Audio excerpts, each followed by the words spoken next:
All right, so in 7.4, we're going to explore graphing parabolas in vertex form. In order to explore this, we're going to compare it to graphing straight lines, linear functions. Let's first talk about the parent functions of each kind of graph. So first off, for a linear function, we have the parent function y equals x. That's just the most basic form that our equation can take. Y equals x gives us a straight line and an increasing straight line. So that means my slope is going to be positive. Typically, when we think about linear equations, we are thinking about them in the form y equals mx plus b.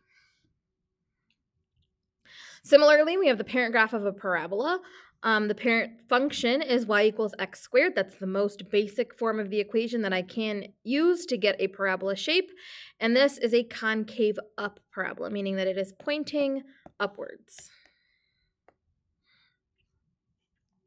Typically, when we think about parabolas, we've been thinking about the quadratics as a standard form equation, ax squared plus bx plus c equals 0. That's typically the form that we see. Let's go back to linear functions for now. If we think about the way that we graph a line and write the equation of a line, hopefully we also remember that we have a form called point-slope form. Point-slope form is the equation of a line that looks like y minus y1 equals m times x minus x1. Now, we have a very, very similar formula for quadratics, for parabolas. So in order to make our point-slope formula look more similar to what we're about to see for parabolas, we're going to add over the y1, which means I'm getting y by itself. So when I add over y1 on both sides, my new equation is going to look like, and I'm going to color code this a little bit here, y equals plus or minus my slope, m, times x minus x1, and then plus that y1 that I added on to the same side.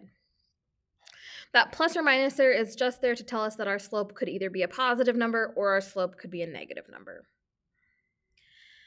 So for vertex form of a parabola, it takes a very, very similar shape. It looks like y equals plus or minus a instead of an m times x minus, and instead of x1, we call this h. And the difference, the thing that makes it a parabola instead of a straight line, is that we square that right there.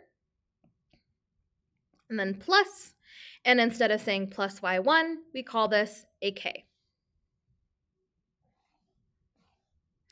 So we are really going to be focusing on taking apart what does this vertex form mean in terms of graphing my parabola. And in order to do that, we're going to compare it to the equation of a line in point-slope form. Hopefully remember in point-slope form that your x value moves you left and right, your y value moves you up and down, and your slope is telling you the steepness of our line.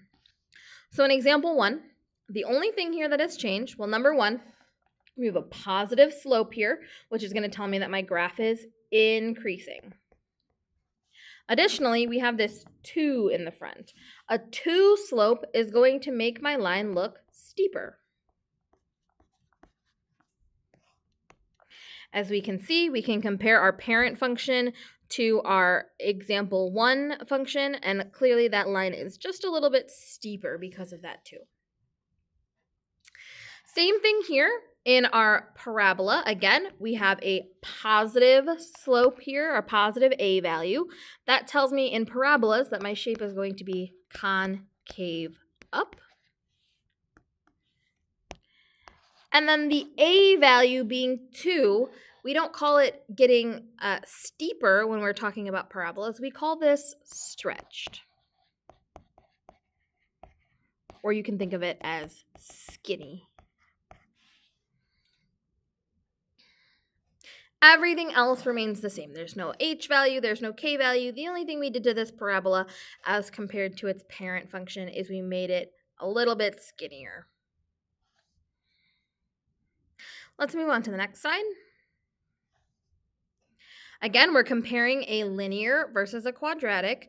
The same thing is going on here. Let's notice, number one, that our slope and our a value are still positive. So we are still looking at something that is increasing for the linear graph and something that is concave up for our quadratic. Our a value and our m value, our slope, is 1. So there's no change there to our steepness or to our stretchedness. The thing that has changed is that we have put a -2 in here next to the x. Now, if we think about our linear function, if I put a -2 in there, we're always thinking the opposite of what is inside of those parentheses. So this is going to be a left and right shift. This is going to move to the right 2 units. So we always start at the origin when we're talking about transformations. We're starting at the origin. We move that point 2 units to the right. Now, the same thing is happening here when I'm talking about our h value. Again, our h value is always the opposite. So a negative h value is going to move our graph to the right 2 units. So starting at that origin, our vertex of our parabola is moving over 2 units. In number 3, once again, we have positive slope and a value, so we are increasing still, and we are concave up. I have no a value, I have no h value, but I do have a k value. Now the k value comes from the y1 value that is in our point slope form. So the y value always is going to move us up or down. Regular point slope form, we would still be thinking of the opposite, but because we moved it to the same side, a +3 as our y value moves us up 3 units, exactly how you would think it would. Similarly, our k value does the same thing. So a +3 as our k value is going to move our vertex up 3 units.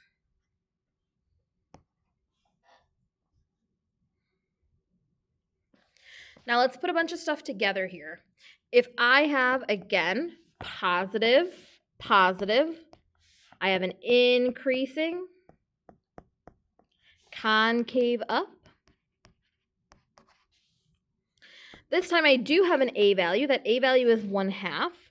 If we think about what a 1/2 slope would look like in a regular linear function, it's going to make our function less steep. So less steep means it's going to flatten out. And we can see that here in our line. Our line is significantly flatter than our original line was way up here in our parent function.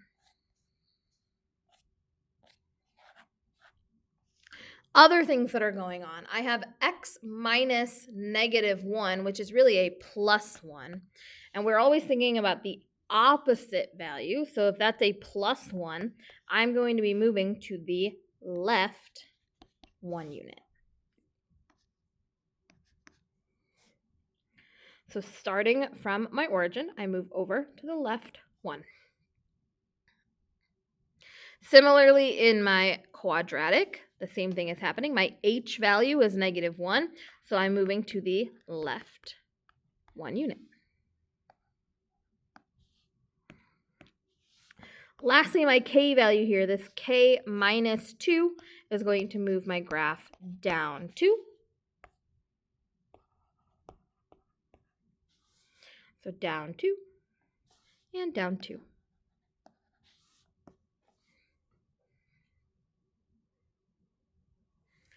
Flip it over. Last example here.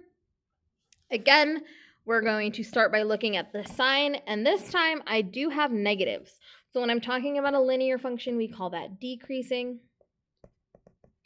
And when I talk about a quadratic, we call that concave down. My a value or my m value are both 2. That is making my graph steeper or skinnier.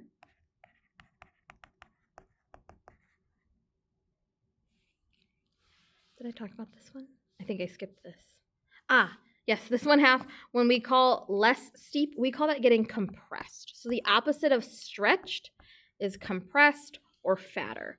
So in this example, we're getting skinnier or stretched.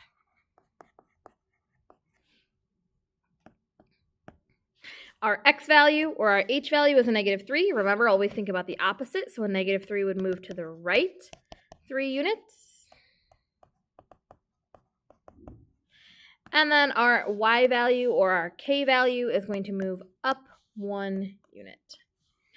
So moving to the right 3 and up 1.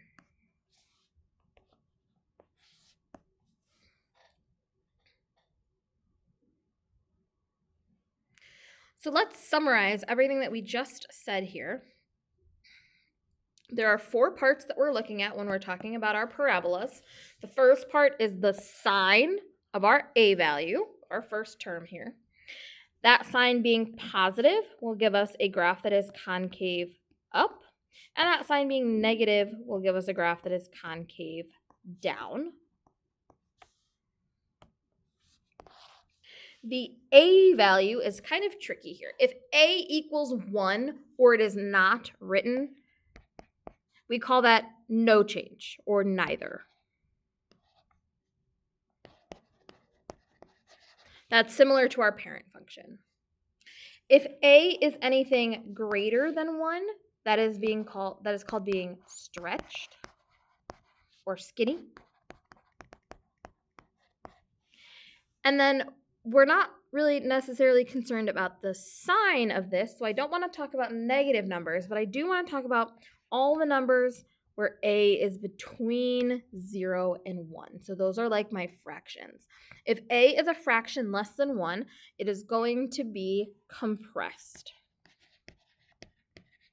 aka my graph will look fat.